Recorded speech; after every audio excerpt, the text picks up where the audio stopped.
My name is Naddya Adhiambo Oluoch-Olunya, and I'm an animator and illustrator, and this evening I'm working as a caricature artist. So I've always loved drawing. I've been very fortunate to have been supported through my drawing and my craft since the very beginning, like since I was 3 years old. And I studied animation in Canada at Sheridan College, and in second year one of our modules was caricature. And I fell in love with it. Just the idea of looking at somebody and trying to distill a part of their personality into an image which is fun, that celebrates them, that really excites me. So it's not my main practice, but it's what I'm doing here tonight, and it's fun because I get to meet lots of new people, get to build my library of faces. So whenever I'm designing a character, I can always refer back to somebody I drew at a cocktail some night somewhere. The mix of people this evening there's a wide range of people of all shapes, sizes, colors, ages. So I've been having a lot of fun tonight. So whenever I start drawing somebody or whenever there's a new subject, I spend a lot of time listening to them first, and I try to get like a reading of who they are. Because ultimately, being a caricature artist, it's like a seismographic thing.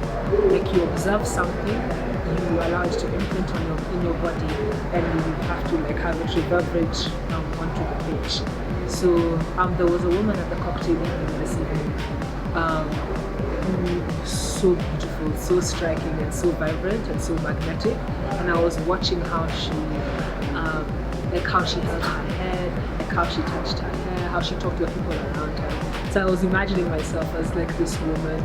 So the more I observed her movements, I tried to the more I observed, I tried to absorb something into myself and then translate it into the page. So I'm hoping that what I've drawn of her captures a bit of her grace, a bit of her playfulness, the time she takes in her appearance, because she has beautiful golden hair, her lashes are not to be messed with, her brows are on fleek. People still say on fleek. Anyway, yeah, she's like really well put together. So I'm hoping that the image I've made of her shows that she's a well put together person. And she doesn't know that I did it, but I'm going to leave it on my stand, so hopefully if she walks by it, she'll recognize herself. That's always the best feeling, if somebody recognizes what I've tried to capture about them. As we take a break, I'd like to tell you about another podcast that I do. It's called Conversation with Daniel Duwa. Here's a sampler. The catch is that you need to have your own self-care time where you just do things for yourself, nobody else, no social media, no speaking to other people like that. I think it's just like you have to find willpower within you to abstain from all these things. And I'm a research engineer from the Massachusetts Institute of Technology. We're working on developing chambers for post-harvest storage of fruits and vegetables. For us, I don't think we're the dream partners at work, but I wouldn't do it with anyone else. Like people who actually do well with their partners would agree with me that it's so much fun to work with your spouse, because I think your struggles are totally understood because somebody understands what you're going through. So the challenges of investing. There's a very interesting interplay here between the investors who are coming with money and with the government and the local community. So the real person you need to be speaking to is the one over there. Okay, you'll make an introduction. I'll make an introduction to you. Okay, cool. Conversation with Daniel Duwa. Clearly, you're in good company. I hope you're enjoying this episode. Leave a comment, like, share, all that good stuff. Let's get Kenyan Stories all over. And please, also, I'd like to hear your Kenyan stories, because we all have a story in us. Just because it hasn't been told doesn't mean it's not as beautiful, just as beautiful as you are. So reach out, let me know. So we come from the break. I'm talking to my guest tonight. My name is Daniel Duwa, you're on Kenyan Stories, and I'm back with my guest. Granted, they're not many, but there's not many animators in Kenya really, as a whole. They're not. It's a small community of very gifted and dedicated people. Because they're there. I don't know why this myth persists.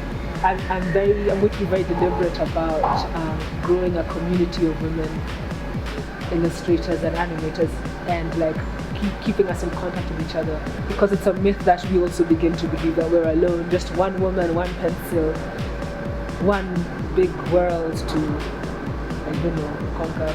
But the truth is that there's a beautiful like constellation where all of us are like shining individually with our own styles, our own stories that we want to tell. So there are women, and I'm one of them, and watch this space because we're making really exciting things. So my first job was with Shujaz FM. It's a multimedia digital Emmy award-winning project and company, and I started there when I was 19 in 2009. And it started off as a go down. They just invited artists over. We did some character design tests, and I was fortunate enough to have been picked. So that was my first job. I was working with them when I was at school at Sheridan, and it got to a point where I couldn't continue my studies as well as work for Shujaz, so I just continued for it. And then I started working with Designer Africa, designing Nia. So Nia, the Nia project is going on in Kilifi right now. It's an RCT funded by Gates, and they're testing the effectiveness of sexual and reproductive health education comics combined with pads to see how it increases girls' self-efficacy, performance, and how much of the knowledge that they can retain and how it affects like the quality of life. So that was a lot of fun. I was the supervising illustrator there for 5 years, and then I left in end of May of this year.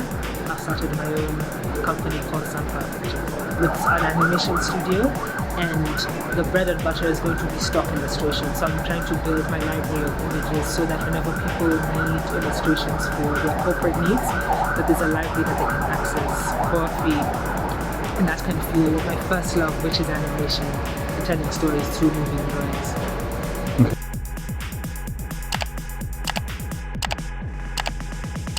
My name is Daniel Duwa. This is Kenyan Stories.